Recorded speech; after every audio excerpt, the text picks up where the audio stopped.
orang-orang Persia di sini, orang-orang Iran, ternyata memang Asura atau Sartus agama mereka itu, agama lama mereka itu memang tauhid. Jadi keesaan, tauhid itu bukan satu ya, tapi keesaan buat mereka. Itu sama seperti yang di Babel, Marduk. Itu adalah keesaan, ada Marduk ini, tapi itu adalah esa, sebuah keesaan. Nah, jadi saya setuju sekali tadi dengan Abi itu, karena berdasarkan orang-orang yang di sini yang cerita, yang bersaksi kesaksian itu. Nah, sekarang balik lagi Abi. Kalau menurut apologet Amerika Amerika yang di Inggris ya, J. Smith itu, bahwa termasuk arkeolog Dan Gibson yang kebetulan saya juga koleksi bukunya tentang arkeologi di dalam Al-Qur'an itu sendiri, Abi. Nah, menurut mereka ini kan kota Mekah ini belum pernah ada sebelum tahun 800, Abi. Nah, ini bagaimana sejarah orang-orang Quraisy ini, apakah di Mekah atau benar yang di Petra Yordania itu sesuai dengan pemahaman dari orang-orang Islam itu sendiri, maupun bagaimana menurut Abi sendiri tentang sejarah keberadaan orang-orang Quraisy ini? Al-Quran mengatakan bahwa yang membangun Ka'bah itu adalah Abraham dan Ismail, anaknya dari Siti Hagar, anak pertama dari Abraham yang lahir sebelum datangnya Ishak. Tetapi jelas sekali Alkitab berkata bahwa Abraham tidak pernah ke Mekah, dan Ismail di dalam kitab Kejadian ayat 21, Hagar meletakkan bayi itu di bawah semak-semak, lalu mengembara di gurun Beersheba. Gurun Beersheba itu kalau kita lihat peta, itu adanya di Israel, bukan di Mekah. Kalau kita klik Gurun Beersheba seperti yang ditulis di dalam Alkitab, itu adanya di Israel, bukan di Mekah. Jadi bayi Ismail ini yang diusir oleh Hagar, yang diusir oleh Sarah, dan dia pergi mengembara di Gurun Beersheba, dan Ismail tumbuh menjadi seorang pemburu binatang untuk menangkap. Dan dia itu membawa tombak, lembing, dan pedang selama dalam penggembaraannya itu. Dan Ismail bertemu Ishak itu ketika Abraham meninggal. Umur Abraham itu meninggal 175 tahun. Jadi nggak mungkin Abraham itu pergi dengan 10.000 mil jauhnya, dan itu ditempuh selama sebulan perjalanan kaki. Ishak dan Ismail bertemu karena Abraham mau dikuburkan. Nah, cerita Alkitab ini bahwa Abraham dikuburkan, dan hanya 2 kali itulah Abraham dengan Ismail, maksud saya Abraham dan Ishak bertemu, dan setelah itu mereka berpisah lagi. Jadi nggak mungkin gitu. Ini satu fragmen cerita pertemuan Ishak dengan Ismail waktu menguburkan anaknya. Jadi, dan apalagi Alkitab mengatakan bahwa Abraham tinggal di Hebron, kemudian dikuburkan di Mahpela, Bukit Batu, di lubang itu Abraham dikuburkan. Nah, itu semua nggak mungkin. Abraham meninggal lalu perjalanan sebulan baru ketemu lagi dari Mekah ke Israel begitu. Nah, lebih logis kalau Abraham dan Ismail itu tidak pernah ke Mekah dan Madinah gitu. Apalagi Hagar membawa anaknya di Mina, maka terjadilah lari dari Bukit Safa ke Marwah yang dilakukan oleh seorang ibu karena Ismail kehausan menangis gitu. Itu lebih logis cerita Alkitab dari apa yang diceritakan oleh para ulama dari menafsirkan ayat Al-Quran bahwa Ismail menangis di Sofa dan Marwa. Jadi begitu. Sebenarnya saya bisa menjelaskan lebih apa namanya, tetapi akan menyinggung karena ini Zoom dan suara agak riskan untuk menyebutkannya. Tetapi tulisan-tulisan saya itu jelas sekali. Haleluya. Itu ada di buku yang judulnya apa, Abi? Supaya nanti YouTubers bisa melihat atau netizen bisa melihat dan fokus ke buku itu yang kisah tentang Ismail ini. Ada di Dialog dengan Saddam Hussein. Buku itu Dialog tipis. dengan Saddam Hussein ya? Ya, ada, saya ceritakan juga gitu. Oke, luar biasa sekali. Ya, sebelum Christian Prince itu terkenal 2 tahun ini, saya sudah menulis buku-buku 5 buku itu. Bahkan saya sudah membuat khutbah, ada 25 khutbah yang sudah saya rekam, boleh disiarkan kalau saya sudah meninggal dunia. Haleluya. Haleluya, luar biasa, Abi. Atau nanti Abi ke sini saja, ke Eropa saja, Abi. Nanti bukunya nanti bisa segera diterbitkan, Abi. Nanti tinggal di sini, Abi. Haleluya. Haleluya. Saya pausang. Saya kan teriak-teriak, sekarang kan saya enak-enak aja kan, siapa yang mau tangkap saya. Iya. Sampai si Ustadz Mas'ud itu nggak berani ngomong lagi gitu. Kejang-kejang gitu, Abi. Tapi ini bagus sekali ya, saya menarik sekali tentang sejarah ini. Sebenarnya saya pengen tanya banyak sekali, tapi ini saya pengen ada yang tanya nih dari netizen. Filipus. Dan kedua, Bapak Pendeta Happy. Ketiga, Bapak Pendeta Yohanes. Bapak Yohanes ini temannya Abi sendiri nih. Silakan Bapak Filipus dulu. Nanti baru Bapak Pendeta Happy, baru temannya Abi sendiri selama pelayanan. Bapak Yohanes di Madura. Silakan, Pak. Oke, selamat malam Pak Saifuddin. Satu hal yang mau kutanya tentang Ismail. Hagar meletakkan bayi Ismail. Pada waktu itu Ismail bukan bayi, Pak, tapi dia sudah berumur belasan tahun. Karena Ismail bisa selisih umurnya tidak 1-2 tahun, tetapi lebih kurang mungkin bisa 10 tahun atau 11 tahun. Bagaimana Alkitab mencatat bahwa Ismail itu ditaruh di semak duri. Ini menjadi pertentangan bagi mereka. Ya, gitu saja. Gitu. Tolong videonya dibuka ya. Kita udah ada. Siapa yang bertanya harus ada videonya, jadi kontak lihat gitu. Ya, silakan. Itu salah satu SOP. Terima kasih.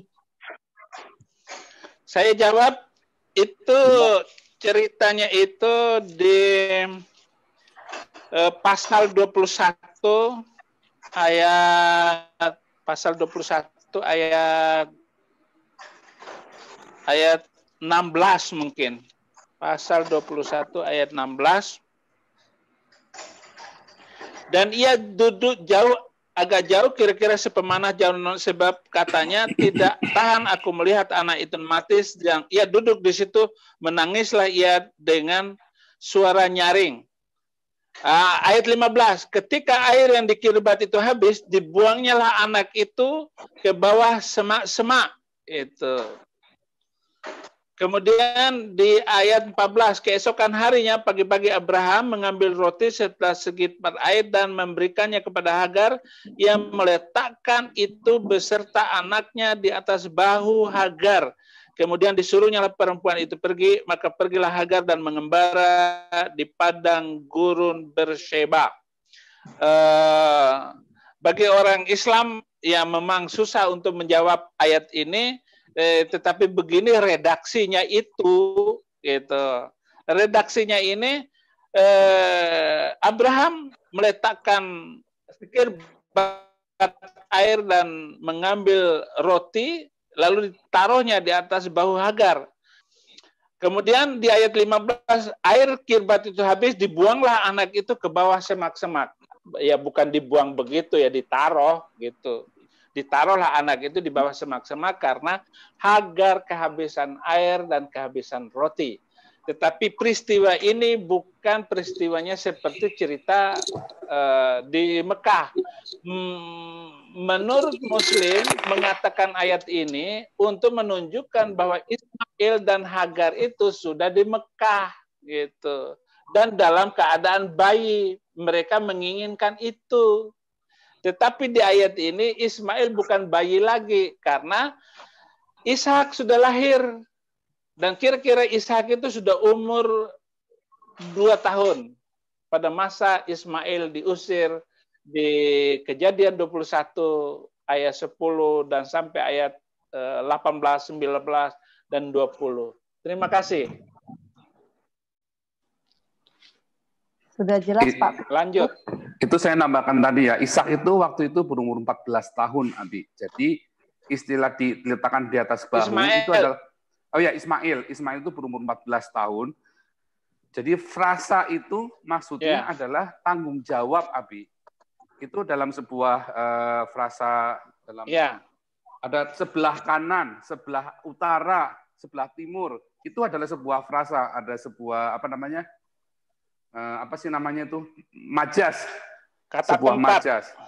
Majas itu adalah tadi kayak ini tangan kanan saya. Misalnya Abi berkata, ini Paulus yang ini tangan kanan saya. Bukan berarti saya ini tangannya Abi, bukan. Tetapi adalah sebuah majas bahwa Abi ini percaya sekali dengan saya. Misalnya begitu. Nah, kata diletakkan di bahu Hagar itu ternyata adalah sebuah majas. Nanti dalam beberapa ayat-ayat lain akan kelihatan sekali. Ternyata banyak sekali majas-majas yang digunakan di dalam Alkitab. Tadi seperti di sebelah utara, aslinya bukan sebelah utara, nggak ada bilang utara dia, tapi ke atas. Itu artinya ingin mencapai kemuliaan, misalnya begitu kan. Tapi memang bisa juga diartikan secara letterlek. Hanya kalau kita lihat umur 14 tahun itu nggak seperti itu, karena mereka juga membawa roti dan satu kirbat. Satu kirbat itu 10 liter. 10 liter itu kira-kira setengah botol aqua itu ya, setengah botol aqua galon itu kira-kira. Jadi gitu tambahan dari saya. Oke, thank you. Terima kasih. Ini Bapak Filipus kayak saya kenal. Pak Silvan. Ini ada Aderion. Makasih. Silakan Aderion, mute-nya dibuka. Calon lawyer. Apa sudah lawyer? Haleluya. Haleluya. Silakan Ito Rion. Horas Ito dibuka ya mute-nya dan videonya. Adik Rion. Halo, selamat malam, Abi. Ya. Ini aku mau nanya, Abi, tentang surah Al-Ala ayat 18, ayat 19. Di situ kan disebut tentang kitab-kitab Ibrahim, tuh. Suhuf Ibrahim ya. Ya. Itu kenapa Muslim itu nggak diwajibkan untuk beriman kepada Suhuf Ibrahim? Suhuf Ibrahim. Terus dengan kalimat Hanif ini ada hubungannya nggak? Musa. Yes. Bagaimana hubungannya? Dan kaitannya ini dengan agama Hanif itu seperti apa? Kan aku kan sering berdiskusi sama Muslim.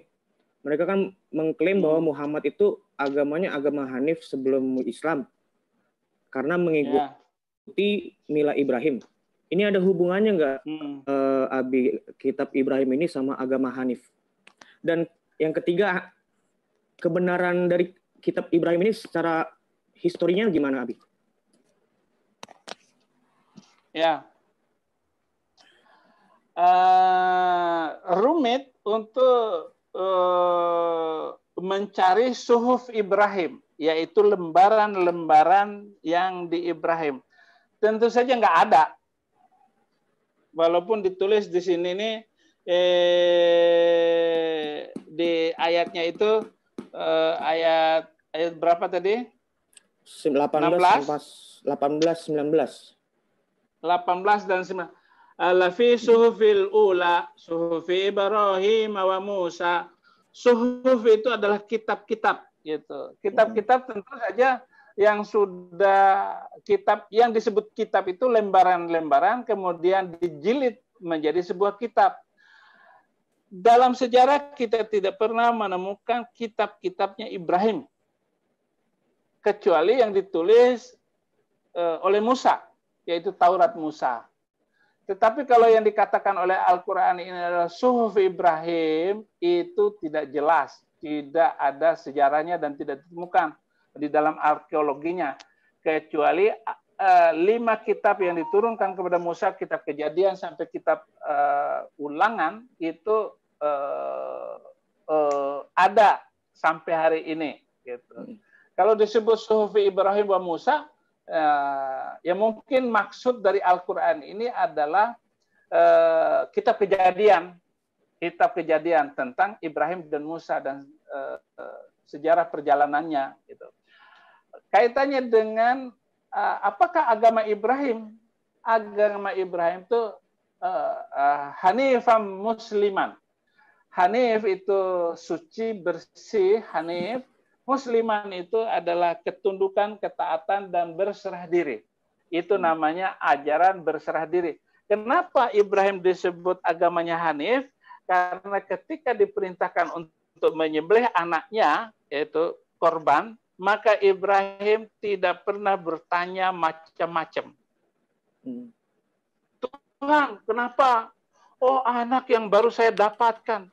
Dan saya sudah mencari anak ini lama sekali, dan saya khawatir nanti siapa yang akan mewarisi harta dan kekayaan saya, kecuali pembantu saya, budak saya, Beng Haji itu. Bagaimana? Nah, dapat anak, disuruh untuk disembelih. Anaknya sudah mulai mampu berusaha, Ishak ini sudah mampu berusaha, bukan Ismail loh. Ismail sudah diusir dari rumahnya. Kalau versi Alkitab. Yang dikorbankan itu adalah Ishak. Jadi Ishak itu kira-kira anak-anak ya sudah 10 tahun, 11, 12 tahun lah. Sudah mampu diajak berbicara. Disuruh untuk menyembelih tanpa ragu, tanpa takut, tanpa bimbang.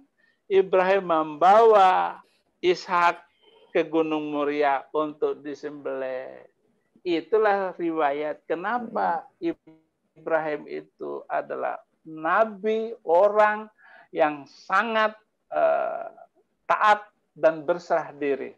Nah, itu kaitannya. Maka agama Ibrahim itu agama berserah diri. Jangan melawan, jangan ini, harus mengerti otoritas kepemimpinan yang sekarang gereja tidak mampu. Jemaat-jemaat sekarang ini sudah sombong semua, tidak taat kepada Pak Gembalanya. Kalau kita melihat ini, maka semua kita harus tunduk patuh kepada otoritas kepemimpinan. Dan kepemimpinan paling dekat adalah gereja kita, di mana kita harus taat pada Pak Gembala kita. Jadi demikian kaitannya antara lembaran Ibrahim dan Musa habis dengan agama. Satu lagi, Bi. Ya. Oke. Maksudku gini, kalau misalnya orang-orang Israel itu kan hubungan ke Ibrahim kan mereka kenal dengan, mereka tahu dari Tauratnya ya. Tapi kalau sampai ke Muhammad, dia menyebutkan dia mengikuti milah Ibrahim, yang dia ikuti itu apanya? Berupa apa gitu? Apakah ada lembaran-lembaran juga? Atau memang kulturnya memang dari lembaran-lembaran itu tidak ada. Yang diikutinya itu ya menggunakan nama Ibrahim untuk mereka harus taat kepada Nabi Muhammad, dan menggunakan kalimat itu harus dikembalikan kepada ajaran Muhammad. Atiullaha wa atiur rasul wa ulil amri minkum. Jadi disimpulkan di situ, bukan taat kepada Ibrahimnya ataupun ajaran terdahulu, taat kepada Allah dan taat kepada Rasul, yaitu Nabi Muhammad, dan juga taat kepada pemimpin di antara kamu. Bawahan Nabi itu ada khulafaur rasyidin, ada orang-orang yang memimpin agama di tiap-tiap suku. Itu Nabi Muhammad meletakkan orang-orang itu di masing-masing suku untuk memimpin mereka untuk menyembah Allah Subhanahu wa taala. Waktu itu demikian gitu. Jadi kalau yang diikutinya itu milah apa?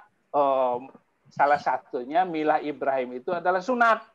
Milah Ibrahim itu adalah berkorban. Itulah dua ajaran yang diklaim oleh Islam sebagai millata Ibrahim, yaitu milah Ibrahim, agama Ibrahim.